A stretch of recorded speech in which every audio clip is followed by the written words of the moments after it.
蓝若若颇为羡慕地道：“你们是真的很幸福，怪不得你们兄弟几个都能成为人中龙凤。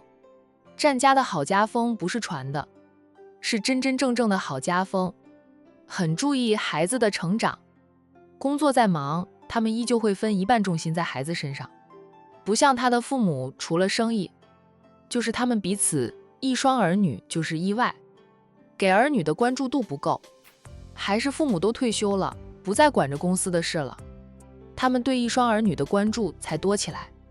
你爸妈还是很疼你和小哥的，只是没有那么明显罢了。”蓝若若笑了笑，我没有说他们不疼我兄妹俩，只是相较于别人的父母，我的爸妈是失职了，没有尽到太多父母的责任。今天见着小旭了，我忽然就想到了以后我若为人父母了，我会怎么做？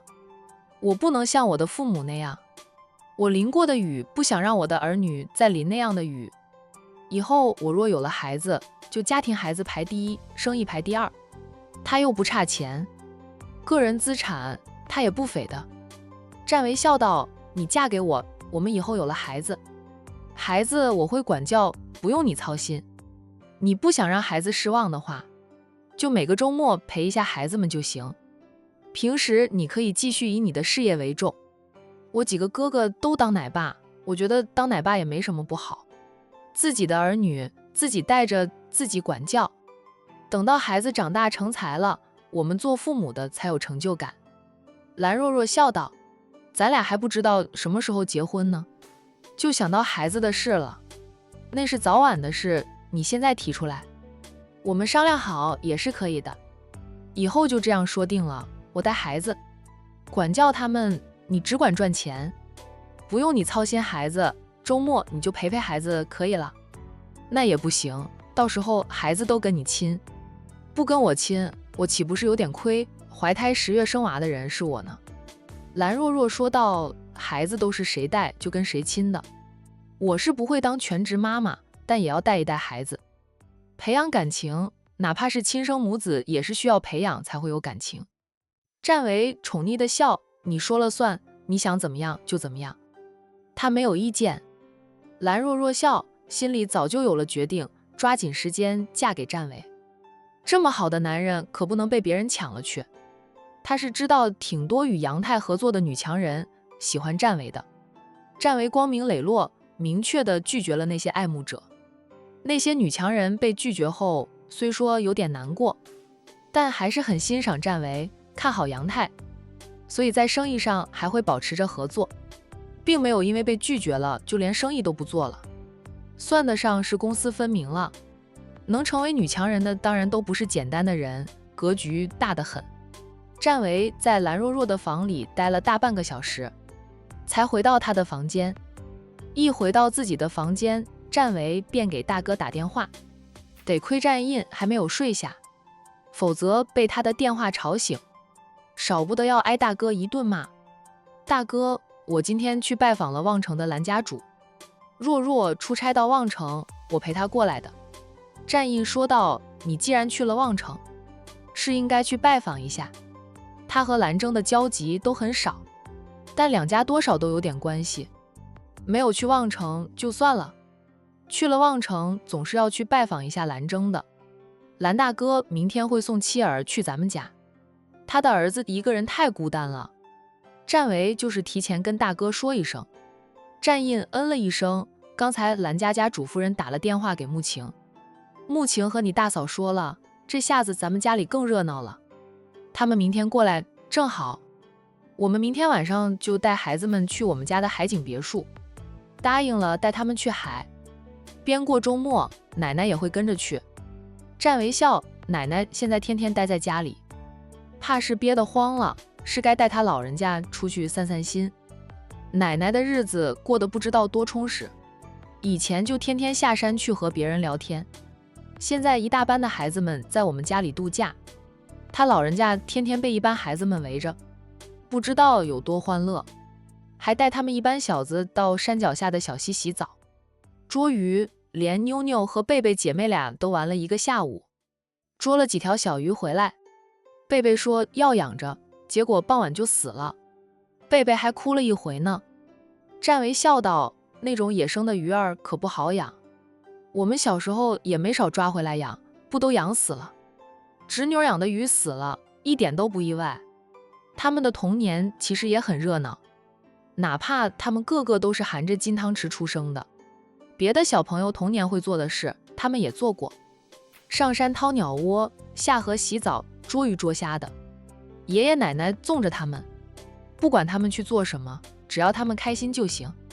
奶奶说的童年就是要快快乐乐，别人做过的事，他们也要做一做，才知道是什么样的感受。别人没有做过的事，他们也要做一做，总要比别人多点人生经验嘛。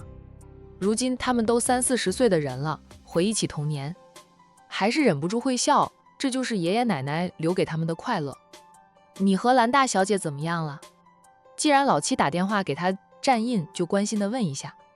兰大小姐的父母在我们家玩了2天，说明天就回去了。他们说过来旅游那是幌子，实际上是过来打听你的原生家庭情况。当然，他们占家的家庭情况不会让兰爸兰妈失望的。占印看得出来，兰父兰母对他们占家非常的满意，与占家结亲的就没有不满意的。我觉得应该是稳了吧，若若对我又不是没有感情。2家公司也在谈合作的事了，大嫂说的，哪怕是同行也不一定要针锋相对的，其实也是能合作的，只要我们俩不再针锋相对，慢慢的2家公司就能和平共处。常大哥又是个没有野心的，他只求安稳。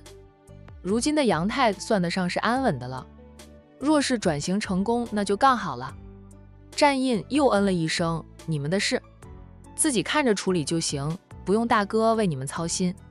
都30出头的人了，还有半年才过年，若是可以尽量结了婚过年，那样奶奶会更开心一点。占为笑，我再努力努力。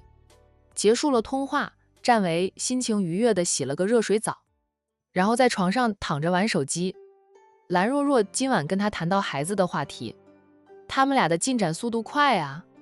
等他出差回去，他就准备一下求婚事宜。占为玩手机就是在网上搜别人的求婚现场是如何布置的，他要将求婚现场布置得浪浪漫漫。哦，还有求婚的钻戒，看来他得回家一趟，得从母亲那里淘几套珠宝过来。他是可以买，不过外面买的始终没有母亲的那么好。当然了，求婚用的钻戒他会自己准备，听大哥的话，争取在今年内结婚。以前没有发现自己爱上了兰若若，他就没有想过结婚的事。家里长辈催，兄嫂催，他都不当一回事，左边耳入右边耳出的。如今有了真正喜欢的人，想娶回家里好好的疼他爱他一辈子，占为就心急了，心急着结婚。2天后，杨成兰老爷子坐在院子的凉亭下，戴着一副老花眼镜，手上拿着一份今天的报纸，正在慢慢的翻阅。有脚步声由远而近，很快便看到管家步入了凉亭，来到老爷子的跟前。管家恭敬地道：老爷子，先生和太太回来了。老爷子头都不抬一下，依旧在看他的报纸，嘴上说道：回来就回来了，又不是在外面当了大官回来，还要我这个老子去迎接他们。给我再续一壶茶来，拿些点心过来，有点饿了。管家说道：老爷子喝那么多茶会影响睡眠的。老爷子望向外面的天色，说道：不过是午后，离晚上休息还早得很，再喝一壶茶也不会影响我晚上的睡眠。这茶水我喝了几10年，有免疫力了，喝茶已经不会影响他的睡眠。管家无奈，只得帮老爷子续了一壶茶，又拿了些水果点心出来，一一摆放在石桌上。你去忙吧，我这里不用你伺候。老爷子让管家忙去。管家说道：老爷子不回屋里去，外面热。不算热，今天有风，凉亭周围都有树，遮了阴，风吹来凉爽得很。我就喜欢坐在这里吹吹风，喝喝茶，看看报纸。惬意的晚年生活呀。所以说，孩子一定要培养好，培养好了孩子，等到孩子们接班，他们这些老家伙就可以退下来安度晚年。他的儿子退休比他还早，好在孙儿女有本事，能挑大梁，老爷子如今也是能安度晚年的了。长孙以及长孙女的人生大事眼看也有了着落，老爷子心情就更好。只要长孙和长孙女的人事解决了，底下那些孙子女就没有了借口，都得老老实实的恋爱结婚。他老人家呀，就等着抱曾孙，管家劝不动老人家，只得回屋里去。兰若若的父母刚从管城回来，带了不少东西回来，有些是他们游玩时买的管城物产，大部分是战家送的各种礼品。他们回来的时候带不了那么多，只能托运，人到了，东西也到了。提前打电话给管家，让管家安排了2辆车去机场接他们。管家一开始还纳闷呢，先生太太怎么要2辆车？得知1辆车是用来拉东西的，管家心里还想着有多少东西拉呀。等拉回来后，管家都吓一跳。先生太太平时出门旅游，每次回来也会带点手信回来，但像这一次带那么多东西回来还是第一次。先生太太老爷子在后院的凉亭下看报纸，管家回到屋里对兰父兰母说道。兰父说道：知道了，我等会儿就去后院见我爸。管家把这些礼品先分好类，然后每一种都拿一样，给我兄弟姐妹们家里送过去。管家笑道：先生太太这次咋买这么多东西？我和你太太买的很少，只买了一点我们在管城吃的觉得好吃的物产。这些礼品都是我未来的亲家送的，他们也是够细心体贴的，摸清了我们家里有多少人，给每一个小家都准备了一份丰厚的礼品。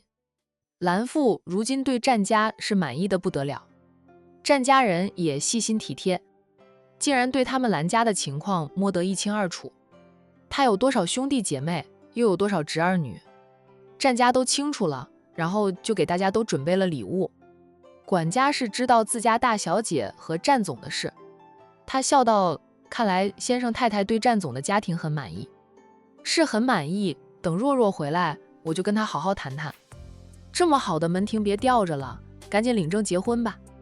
兰太太本来就欣赏战维，现在知道战维的真实身份是千亿豪门的少爷，与他们兰家真正的门当户对，战家每个人都很好。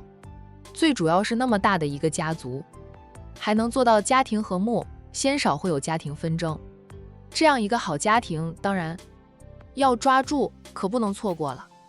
夫妻俩在悠悠山庄暂住了2天，便认准了战维这个女婿，同时又在心里夸赞着自家的闺女，眼光好呀，挑中了战维这么一个优秀的男人。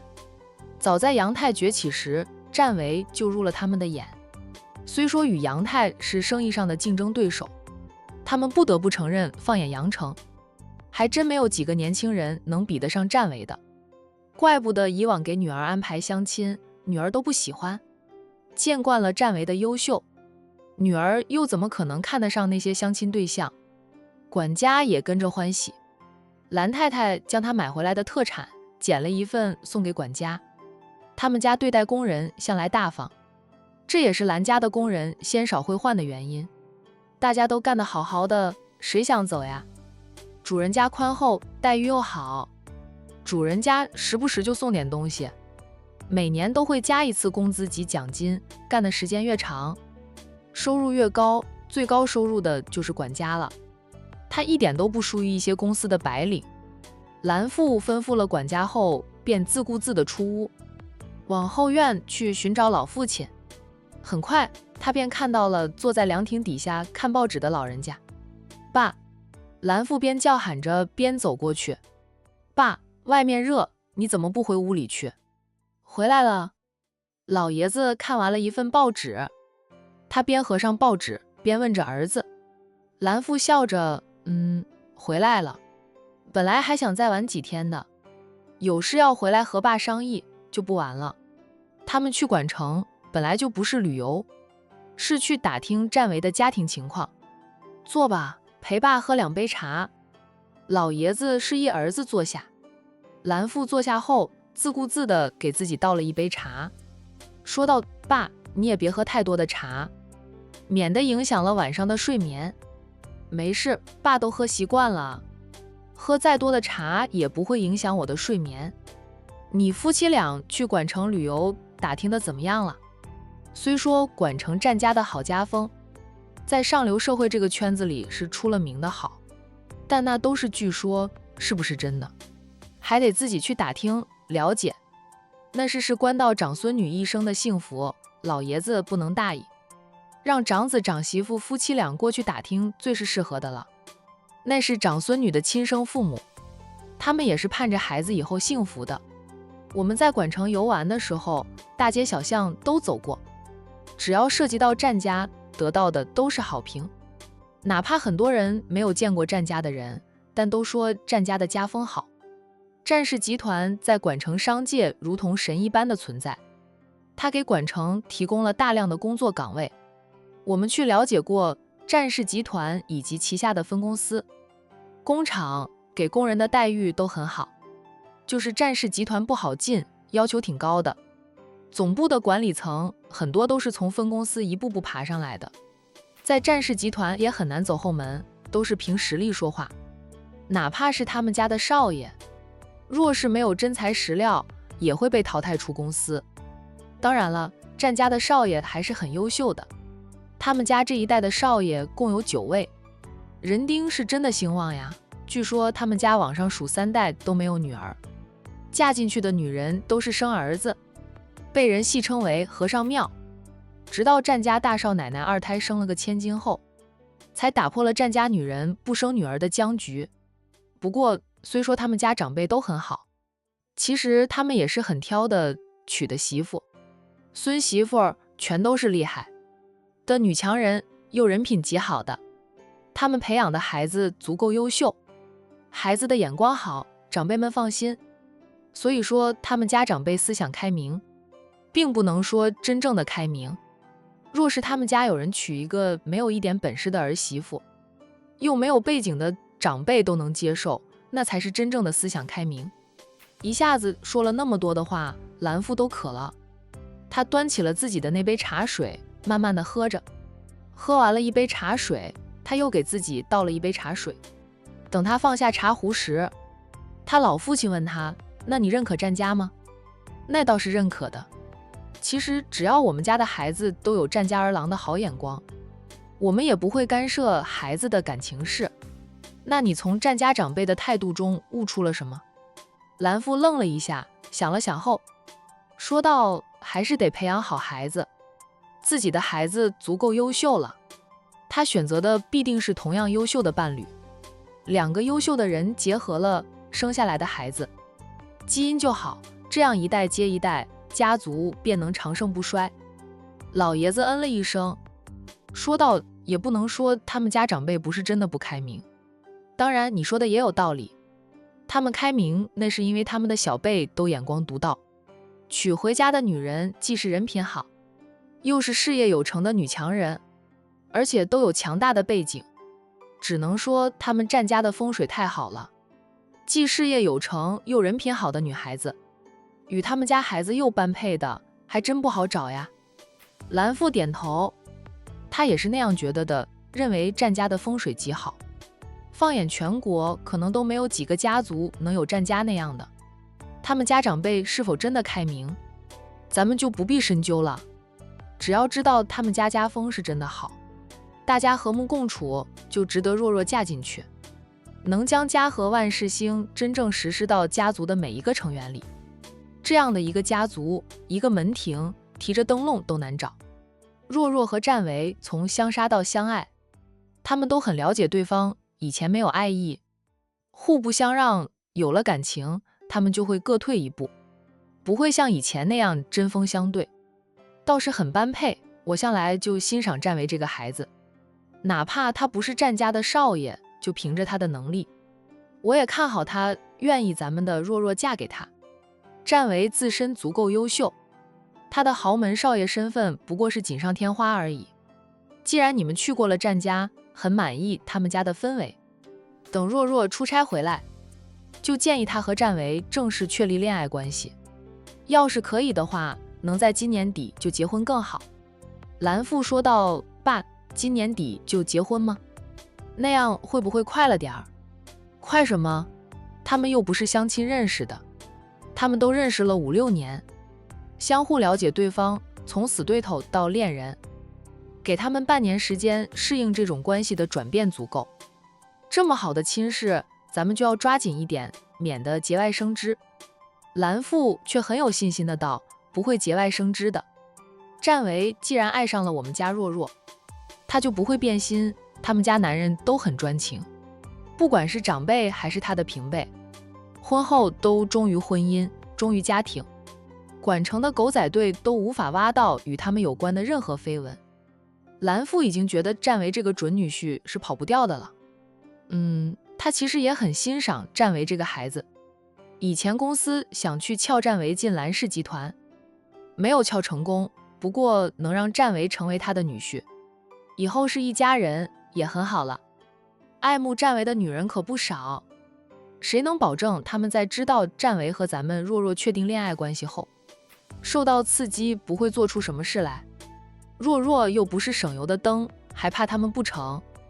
他们才不会从若若身上入手，他们只会从战维那里下手。说句不好听的，若是有那种偏激的，借着和战维合作时，给战维下点药或者灌醉战维，与战维发生了关系，战维不得已负责任，咱们家若若还有希望吗？